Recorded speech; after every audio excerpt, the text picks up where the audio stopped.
quick episode recap. Touya and his harem are on a quest from the guild to defeat 2 mithril golems. Yae attempts an attack, but the hard exterior instead breaks her sword. Seeing how tough their body is, Touya decides to use teleportation magic on them and yeeted them 10,000 meters into the sky. He uses his phone to get an estimate location on the golems as they plummet to the ground. At some point, the girls seem to have received engagement rings from Touya, as they show them off while using the XL magic to rush to the fallen golem's location. The golems now seem battered from the impact, and with a barrage of magic and physical attacks from the girls, the golems eventually fall apart. They collect the cores, and the quest is now completed. At the manor, Touya and his party are welcomed back by the maids. With the completion of the quest, most of them have been promoted to the red rank, making them first-rate adventurers. Renne then notices the absence of Seska, who was apparently forgotten and left behind by Touya. She feels bitter he forgot about her, and suggests he has a fetish for abandonment play.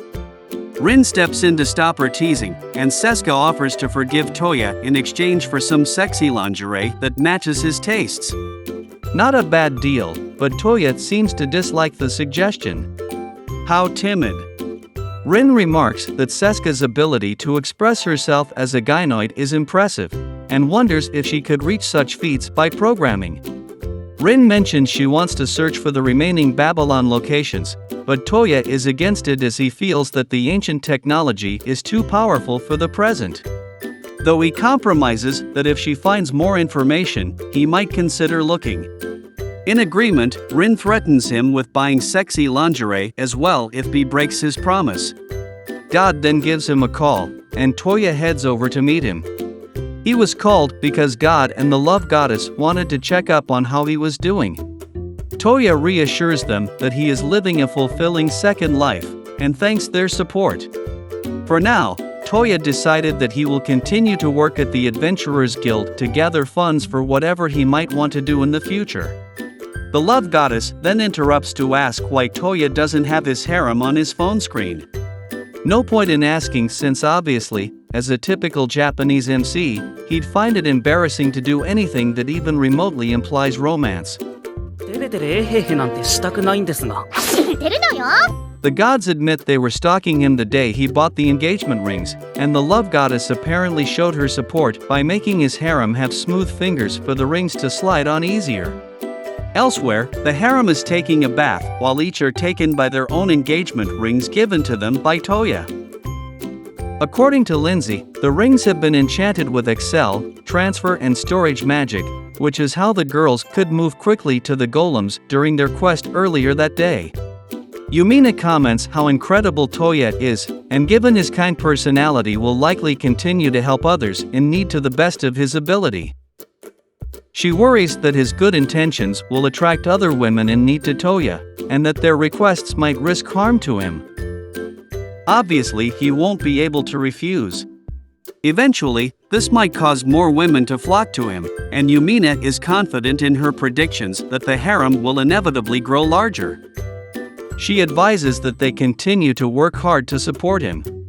With her sword broken in the earlier bout with the golems, Yae and Touya visits a shop to have it repaired.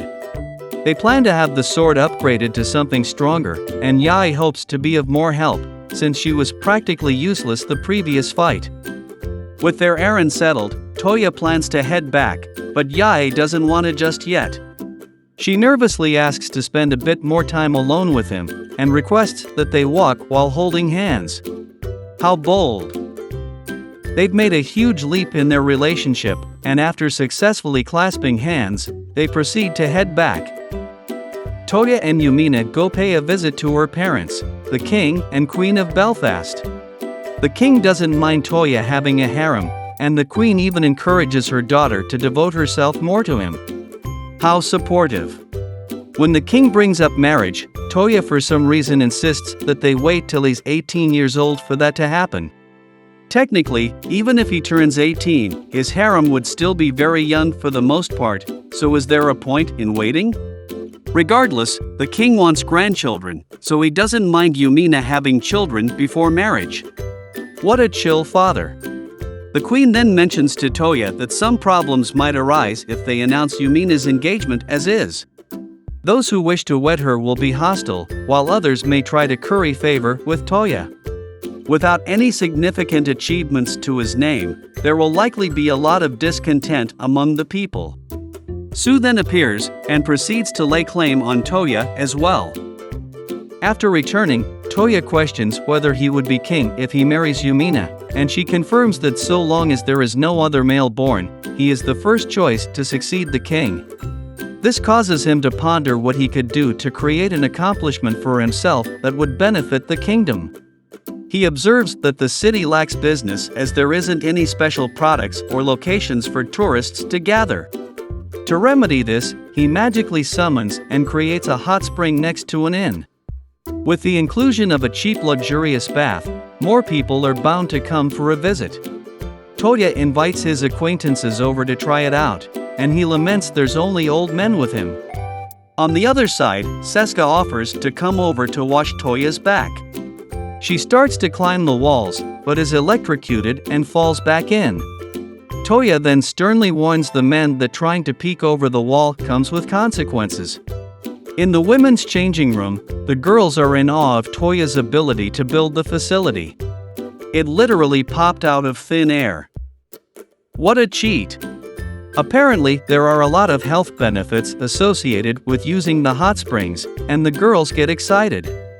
Yumina teases that they just want to show off their smooth skin to Touya, which they frantically deny. This prompts her to question their love for Touya, but they vehemently declare their passion. Instead, Yumina has them each retell when exactly they started to feel attraction to him. Elise loves how Touya has always treated her like a girl despite her tomboyish and violent nature. Him pampering her with cute clothing and being with him for so long gradually grew her feelings into something more.